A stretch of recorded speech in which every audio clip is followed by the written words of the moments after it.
Merci très chers fidèles internautes, vous nous suivez partout dans le monde. Merci na confiance au bozo salabiso, merci na bandeko ya Walikali, merci na bandeko ya Djougou, merci na bandeko ya Sid qui vous précisément buka vous place makambo za ko vandisama esika o mboka eza déjà sous contrôle ba wajashu. Pesibinombote wazalendo pona musala kitoko ya sens ya patriotisme très élevé na Pesibinombote ba bozana Goma bientôt la bozo za la libérer na Pesibinombote na capitale de l'Europe otozo benga Belgique capitale de l'Europe na kulutu place bozali binono so na Pesibinombote na France l'éclairage de l'Europe na Pesibinombote mbote na Océanie mbote na Australie. Bonjour bonsoir le tout dépendant na air obino oza kozabiso. Nous avons des sujets d'actualité on aye na lombango pour que tout le monde à ce qui concerne notre pays et la politique et les sujets. Et à l'heure actuelle, nous devons aussi parler sur le deal américain entre les États-Unis et la RDC. Et Togo fait sa position. Il y a Costa Mutamba. Et Bongite, Bokoe Bango, Nakatia. Parcours tout au long de cette émission avec votre humble serviteur, l'international Trésor Mokila. S'abonnez-vous massivement na kataba chaîne Obozali Kolanangai pour te bangondo azali ko permettre bisotoko mabisika oyo toujours kama kokia kokomate. Dès l'entame de jeu, merci Mukwato Bolo Fatimeto. Plus rien ne sera comme avant. Merci pour avoir compris la volonté de la base, pour avoir compris la volonté du peuple, pour avoir compris la voix du peuple à ce qui concerne la situation politique de notre pays. Otoza kotal tsaye que politique à l'éleuse à tendance mais politique à l'éleuse ali otoza kolobela likambu ya mambi batali patriotisme. Merci nayo Mukwantombolo na ndenge o sauver Costa Mutamba. Alors Fati merci parce que comprendre peut au sosoli au yebi que Costa Mutamba est la volonté de la base. Pourquoi? Mutamba, tu sais bien que la procédure qu'il avait entamée à ce qui concerne la passation des marchés, la construction, il y a prison, il y a Otozobenga Kisangani, cela n'a pas été respecté tel qu'il prescrit dans la loi congolaise. Mais conformément, il y a des tracteurs politiques naïe. Et c'est là qu'il doit se pour ne pas qu'à la prochaine, mais comme Mutamba, azalaki kosa la volonté à chef de l'État. Comme Mutamba n'est à faciliter, qu'on affaiblir réseau Kabili en République démocratique du Congo, c'est pour cela de confirmer Vondo Alukaki Amema Mutamba en victime expiatoire. Pourquoi on a mis Alukaki Amema Mutamba en victime expiatoire? Parce que Vondo voulait jouer le jeu du Kabili, parce que Vondo, c'est un Kabiliste. Firmin Vondo, c'est un Kabiliste. Et je te promets, M. Firmin Vondo, Orozo Maté, Orozo la procureur général et la République, Orozo la PGRT, et la République Orozo la Lissoute. Parce que la République n'a pas besoin de traîtres. Et la patrie ne pardonne jamais les traîtres. Vous avez fait tout pour humilier Mutamba, afin que le Rwandais puisse se réjouir dans Oyo comme il dossier à Mutamba. Oui, Mutamba a biaisé. Mutamba n'a pas respecté la procédure sur la passation des marchés publics en République démocratique du Congo. Mais quand cela ne tienne, mais la manière dont l'Assemblée nationale et la Cour de cassation va même les procédures et c'est là qui chef de l'État a bimé la silence discrétionnel là et na haute sagesse élevée qui la paix a changé de camp. Malgré Kabali ya Kingakati, malgré Kabali ya Kigali, Mutamba vient d'être échappé. Na kati ya prise, ton na piège, yaba Kabili. On qui déjà tendu na 3 personnes. Rwanda, Vital Kamerhe, Firmin Vondo. Bango misa tuba oluka mutu ya mutu moko. Et maintenant Costa Mutamba, l'issue muna ezawa, pour avoir entamé des poursuites judiciaires contre les biens de Joseph Kabila en République démocratique du Congo, il instruisant directement après l'appartenance de Joseph Kabila na Katia M23 à travers AFC Bar Corneille Nanga, Costa Mutamba instruit le PGR de la République pour entamer des poursuites judiciaires. Pour naïe, et si qu'est occasionnel l'Iwana et Angoine. Mais tant que si comme Takufara, Mutamala Mwazanga raté, Mukwantombolo Ozali le dernier sommet, Ozali Mutasuka, Oya Makaba rapport conformément à la loi congolaise, conformément à la constitution d'Abisso, et c'est là qui n'a Costa Mutamba a présenté au Tozoloba démissionnaire. Qu'est-ce qui va se passer? Na ndenge makambo ezokende. Fachibeto Mukishimonto. Donc ndenge makambo ekendeli. Moutamba veut respecter la procédure de la justice. Mais pour moi joyer et c'est nga ikamere facha mokoloto. Je me pose la question et je pose à tous les myosologues et surtout vous les détracteurs du Congo et ceux qui veulent la chute de Fatih Beton dans cette région. Bon se poser des questions. Na mukolo nini? To na semaine nini? To na mois nini na année nini? Depuis que Congo zala Congo, plénière ekota dimanche et plénière spéciale. Pona koluka mutu ya mutam. Nyoso na pona nini? Mbongo euta Kigali, euta Kigali. Euti Kigali à travers le régime Kagame sous l'impulsion de Joseph Kabila. Bapé sango Vital Kamerhe. Va corrompre certains députés selon les informations à notre possession. Pona koluka mutu ya mutam. C'était un dimanche, plénière spéciale. Et cette plénière est respectée procédure, il y a clôture, il y a assemblée nationale, il y a vacances parlementaires. Parce que c'était le dernier plénière où il fallait inclure Moutam. Mais comme l'ordre du jour, ils ont qui établi Kamerhe Abosana Kiango, il y a un convoqué plénière spéciale. Parce que lui-même, Kamerhe, avait déjà prédit que le ministre doit démissionner. Dans le micro, il y a assemblée. Lors, il y a annonce, il y a saisi, il y a PGR, dans le bureau de l'Assemblée nationale, que le ministre doit démissionner. Le ministre doit démissionner. Mais c'est Vital Kamerhe. Nous sommes là pour l'année. Parce que Moutamba constitue un danger permanent pour la classe kabyle. Et où en sommes-nous maintenant? Il c'est un chef de l'État. La Bible a un pouvoir discrétionnel. Chef de l'État, oh, les Karabatounions sont dans Mayele, na Congo, Momaleki, na missionnaire sur la politique. Azota la Kamerhe, Azota la Mvonde, Azota la Barwande, Azota Sekaban. Pour y aller côté le Korosuka. C'est comme les gens qui pleurent ou à Kigali, que le ministre des Affaires étrangères, M. Olivier Juppé, il y a Rwanda, célébra la poursuite judiciaire ouvrant par l'Assemblée nationale. Pour comprendre que Marambo Tozoloba, Tozo maîtrisant. Vital Kamerhe, retrouvé dans son propre piège, vouloir crucifier Moutamba. Yoka. Olivier Juppé, Ndurungizire, quand l'excès de populisme, de xénophobie et d'idéologie génocide et de la haine anti-Rwanda vous reviennent dans la figure boomerang. Vous reviennent dans la figure boomerang. Ça, c'est M. Olivier Juppé. M. Olivier Juppé, ministre des Affaires étrangères, tweeta dans son compte X une affaire judiciaire congolaise, mais ils ont fait ça avantage. Rwanda, Olivier Juppé, nous disons, la Congo, on même la mine. Tu vois, Azo Sepela, Olivier Juppé, Azo Sepela. Quand l'excès de populisme et de xénophobie idéologique du génocide, de la haine anti-Rwanda, vous reviennent dans la figure en boomerang. Donc, figure en boomerang, c'est Vital Kamerhe. Parce que Ndeko Moutamba avait prédit qu'il va en finir avec le Rwanda. Pourquoi?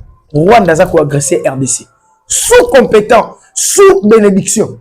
Il y a des Congolais mèches au Bazakuna ensemble avec Vital Kamerhe na Bahati. Et ça m'a le sous l'appartenance.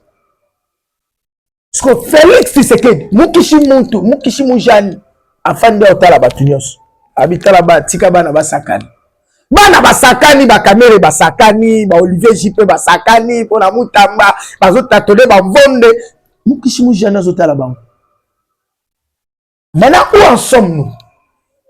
L'Assemblée nationale a sali procédure comme c'est prévu dans notre constitution. Moutamba est déchu. Ma livré na maboko ya procureur général. C'est un qui a présenté des missionnaires. Et conformément à loi Nabiso, Moutamba a présenté des missions et pas il y a chef de l'État comme copie pour information et au chef du gouvernement, Judith Tshuluma, pour prendre acte. Et celui qui va instruire maintenant, le procureur général, celui qui va instruire le Premier ministre, c'est le président de la République. Oui, vous devez prendre acte de cette démission. Le président Ayambi Moutamba, 2 heures, il y a le solo. Moutamba Talisi, président. Oui, je suis coupable. Oui, naebi ke makambo ya nini bazoko ekipenga yango. Makambo ya prison, procédure les a respecté. Oui, j'accepte et je m'incline pour les lois de la République. Mais comment ça fait-il? Maloba Costa Moutamba pas président. Kolongwa na ngana bokonzi et ça lui fait na Rwanda. Oh! Président le roi Zali na sensibilité. Ya royoka volonté à ba congolais pe congolais nyos. Ata la zone ici mabi non. Quelque chose est assuré. Habita là. Si c'est pour plaire au Rwanda, je suis prêt à démissionner. Mais si c'est pour des raisons de règlement de comptes politiques, ça va déstabiliser votre pouvoir. Pourquoi? Qu'on se le dise de vérité.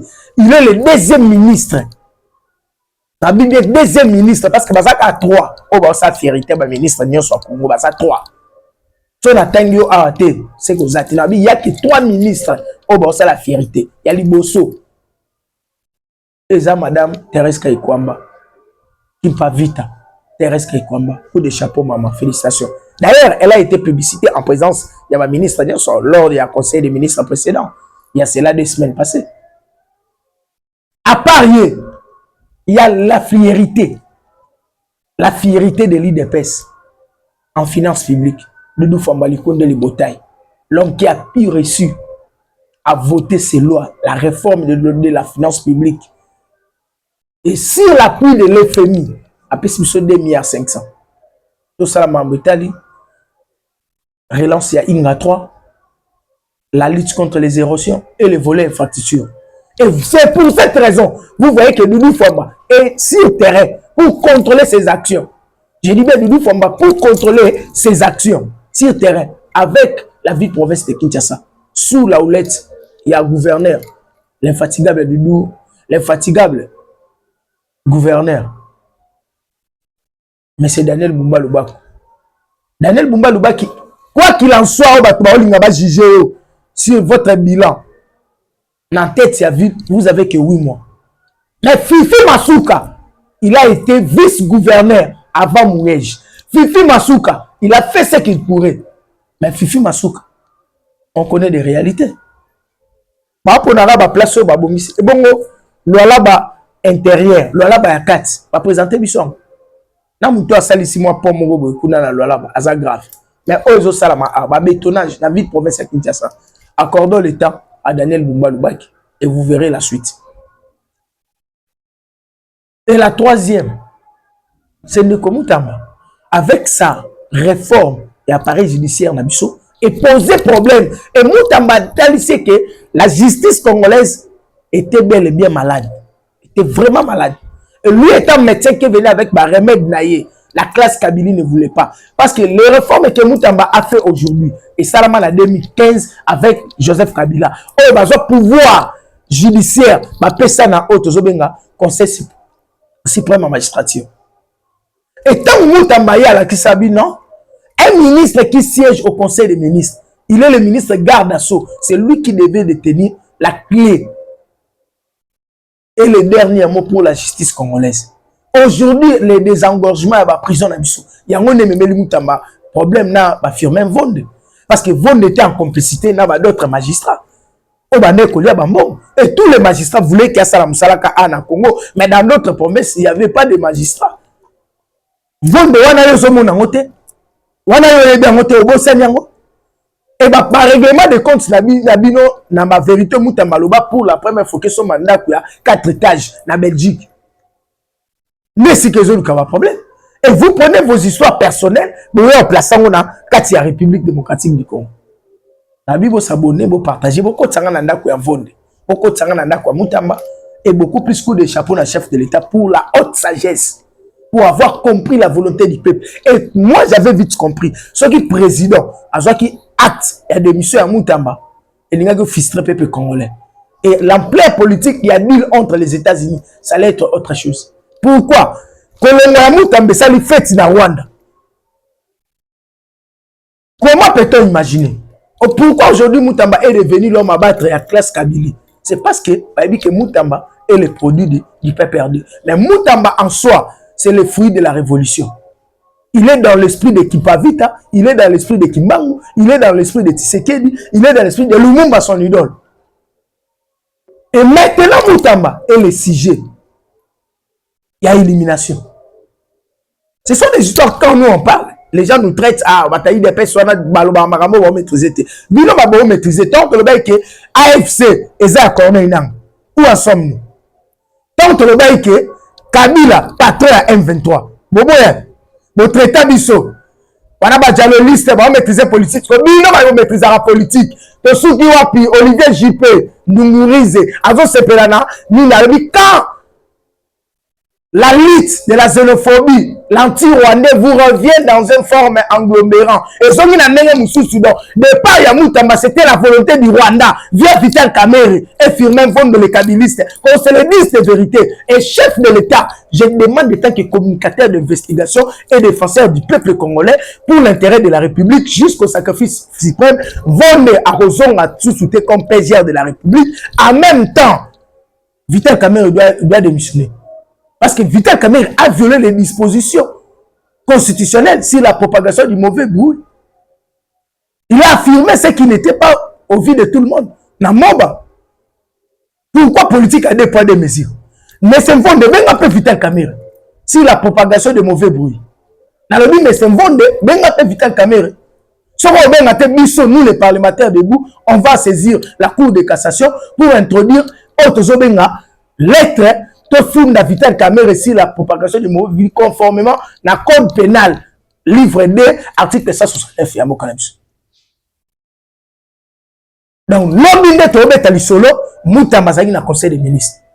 Et quand l'homme va que conseil des ministres a yena cortège na bureau naé a pesi bango félicitations à que conseil des ministres avant dit merci chef de l'État pour avoir compris que nous devons sauver la République. Rapidement, la paix a changé de camp. C'était moi, votre humble serviteur, l'international Trésor Mokila, le communicateur d'investigation. Les nouvelles viennent de tomber pour le M23. Exclusif, le M23. FARDC Wazalendo.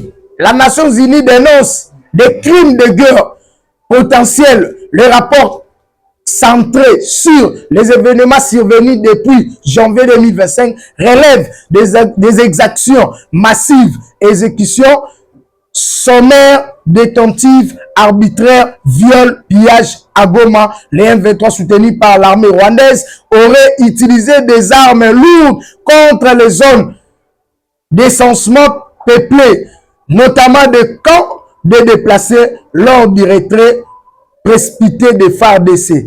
La chaîne de commande s'est à fondre, ouvrant la voie à des abus graves par des soldats congolais et les milices. Vous allez nous bien faire rapport de l'ONU.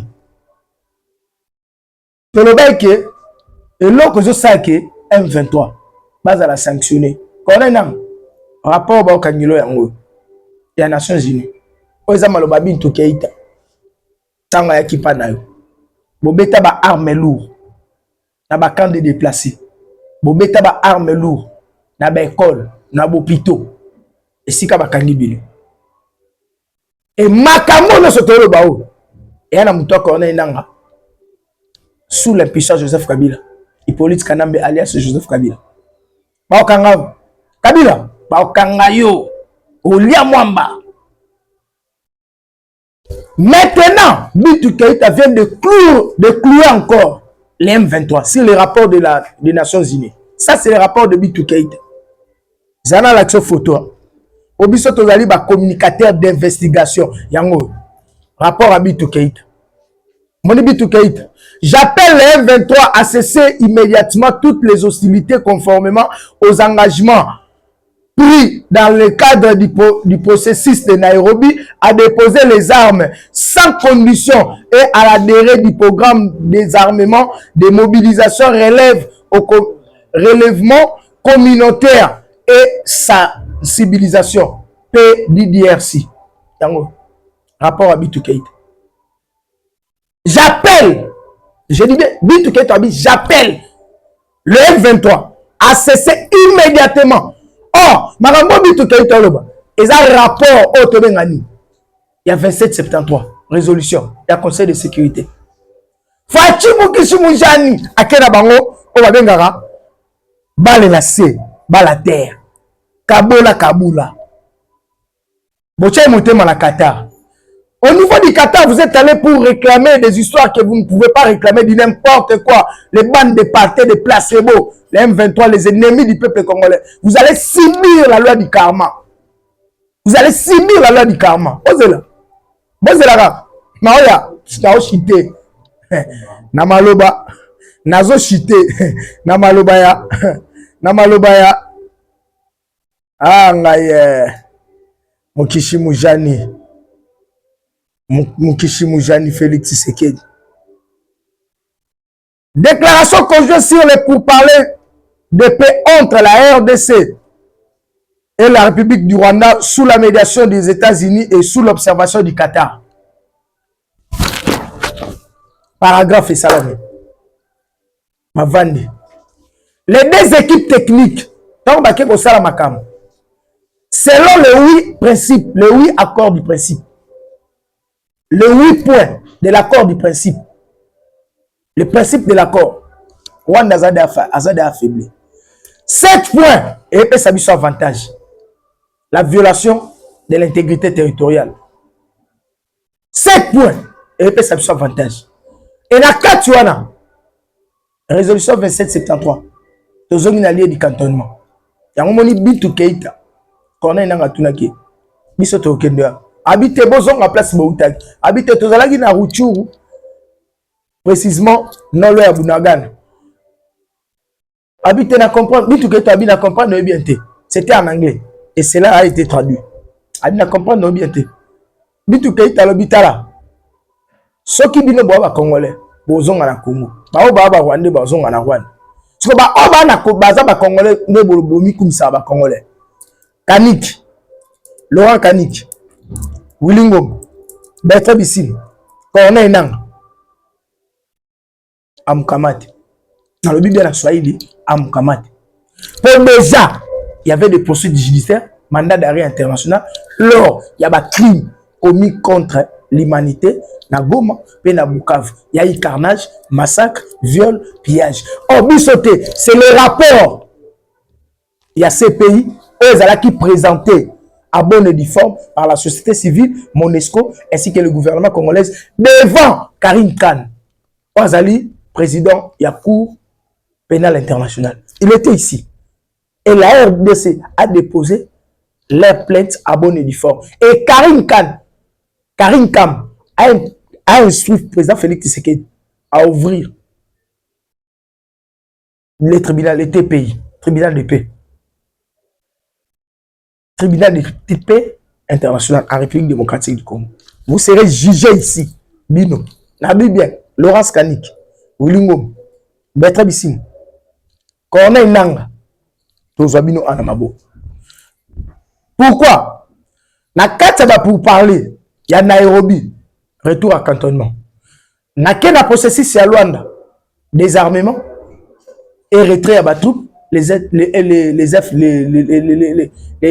FDLR et les RDF. Ce que moi expliquer Bisso. Ce que tu vois que M23, ce sont les Rwandais, Bobo Yaki. Moutounabino, Azarete na pour parler, Yagoma, devant Bintou Keïta, Kika Abin Karoub, Alobi, l'M23. Ils ont les mêmes objectifs avec Joseph Kabila. M23, même objectif avec Joseph Kabila. La Linga a mis sur la Sika, autre baza même moral. Donc c'est Joseph Kabila qui instruit à Corneille de tuer les Congolais. Il voulait congoliser la guerre. Où en sommes-nous Kabila? Alias Hippolyte Kanambe. Mais c'est Kanambe. Yapolo, où en sommes-nous? Namaram Nabine Tali. Par exemple, la consultation, tout ce qu'il y a. Mbanguri. Kabila, tout la moussi azaz. Si qu'on n'a pas et Sili. Lobby. Information bimi. Lobby, je dis bien lobby. Information bimi. Le gouvernement tombe. Basui acte.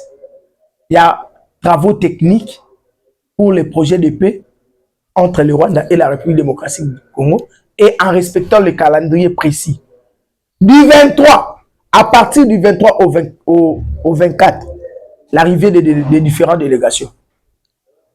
Donc, ma délégation, Bazoya, Po, je dis bien Po, va signer entre les deux États. Et ces accords, natanga ngombango po naboina natika na piscose yoka na lobi bien yoka yango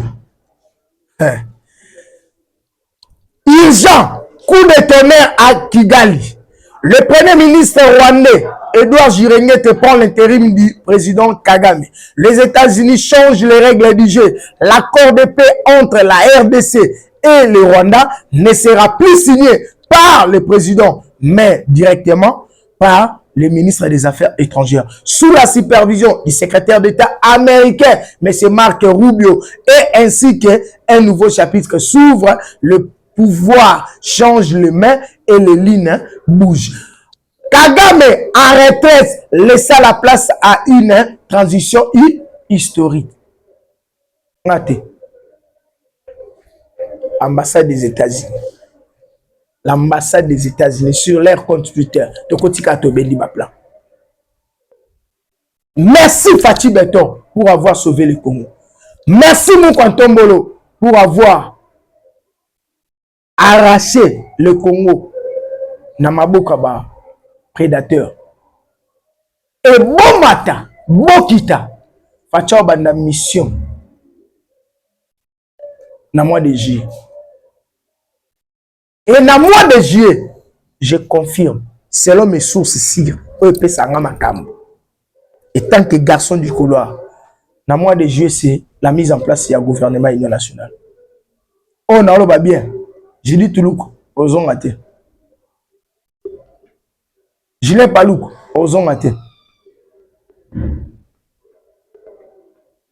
Venabiso aux hommes matin. Kabouya. Aux ministres de la Vina, aux cartes dans les alaïnes, au tic à la secrétaire en vie à IDPS pour que Fatia Sala au dauphin. Mais en connaissant la réalité, que la vérité s'appelle Dieu, le pouvoir est sacré. Où en sommes-nous? Père son âme, pour le tout apanga kabasel, pour Kishimoujane, Père son âme. Dans la Bible, la vérité s'appelle Dieu. Dans le bien, mois de juillet. Avant, dans le bac, avant de commencer dans le mois de juin, peut aussi dit ça juin, la RDC aura son indépendance économique et le Congo sera libéré. Demi tout la gâté, bana doit pouvoir non célébrer fête indépendance parce qu'on était sous la colonisation. Et bientôt là, que le chef va en finir avec nos détracteurs, c'est le 30 juin de ce mois ici, il sera face à la jeunesse. Je dis bien, le président sera face à la jeunesse. Or, la jeunesse, c'est le pouvoir locomotive. C'est la locomotive du pouvoir. Vous, la jeunesse du parti, vous, la jeunesse de l'IDPS, prenez-vous en charge. C'est vous qui va sauver le pays. Il est avantageux que l'IDPS accède au pouvoir pour instaurer un véritable état de droit. Aujourd'hui, le Congo est devenu un pays de droit. Et tous les enjeux démocratiques, tous les principes du droit, avec Félix Tshisekedi, les a respectés. L'Assemblée nationale, avec Vital Kamerhe, tendancieux de faire ce qu'il veut. Le président lui accorde encore du temps de faire ce qu'il veut. C'est juste pour montrer qu'au Congo, il y a la liberté d'expression, il y a les enjeux démocratiques, il y a ce qu'on appelle l'instauration d'un état de droit. Ce qu'il n'y est pas avec Joseph Kabila. Aujourd'hui, Kabila c'est comme un donneur de naissance. dit n'importe quoi. Na régime Nabino, combien va te bakoufi? Na régime à Félix Moteng, les va te baser dans la prison. Puis va bakoufi. Que Dieu bénisse la République démocratique du Congo, Noël Sabino. Que Dieu protège Félix Tshisekedi. Parce qu'avec lui, le Congo ira de l'avant. Alors, Kabila bande fois vanda wana atala ninge ba dirigeant. Qui ça nous s'accorde? Souviens-toi, Makambo président Ebisakayo avant dernier entretien na bino le 29 décembre 2018. Président Ebisakayo na Kambundi. Et boko vanda Kabila ko vanda wana a omona nde ba dirigeant mboka. Yo Kambundi loba na président Thierry Kambundi loba que TV radio radio za TVT mambo zolo ba to bomba. Kabimi ça fait les nuls. L'accord du siècle depuis que le Congo est Congo, gouverner c'est prévoir. Mouto a kabimbo kananzambe, mouto a zako se confier na nzambe. Abi confiez-vous à l'Éternel, vous serez affermis et à ses serviteurs vous réussirez. Ensemble avec les serviteurs de Dieu, Fati a prié pour le Congo. Ensemble avec Dieu, aujourd'hui le Congo, Fati est affermi. Combien de coups d'État ratés? Combien de tentatives? Combien des enlèvements? Mon général, le commandant de la ville, ne soyez pas l'homme du bureau, soyez l'homme du terrain. Au niveau du terrain, travaillez dans le civil. Il y a qu'à le et vous aurez des informations. Parce qu'on connaît les joueurs et leur système de jeu. Plus rien ne sera comme avant. Ensemble avec Daniel Bumba Lubaki qui n'est pas Daniel Bumba Lubaki qui n'est pas ensemble avec le commandant Israël Kantou. Il sait comment sécuriser. Que Dieu bénisse la République démocratique du Congo, qu'il vous bénisse partout où vous avez occasion à Kolananga. Bobenanga la plus de 143 82 24 46 445. C'était moi, votre humble serviteur, l'international Trésor Mbokila, communicateur d'investigation au compte de l'IDPS, les députés populaires, les défenseurs du pouvoir. La Bible plus de 143 82 24 46 445. Solinza Mbonzon Ate, de Okutana. La prochaine numéro pour avoir des vérités. Pour votre information, Moutamba reste membre du gouvernement. Le président n'a pas pris acte de son démission. C'est juste d'une couleur politique et d'une tendance de règlement des comptes. Et avec la sagesse du chef de l'État, cela a permis pour qu'il y ait la stabilité politique en République démocratique du Congo. Restez toujours branchés dans la chaîne Nabino, même air, même communication et même vérité. Que Dieu vous bénisse. La suite sur le prochain numéro. J'ai dit et je vous remercie.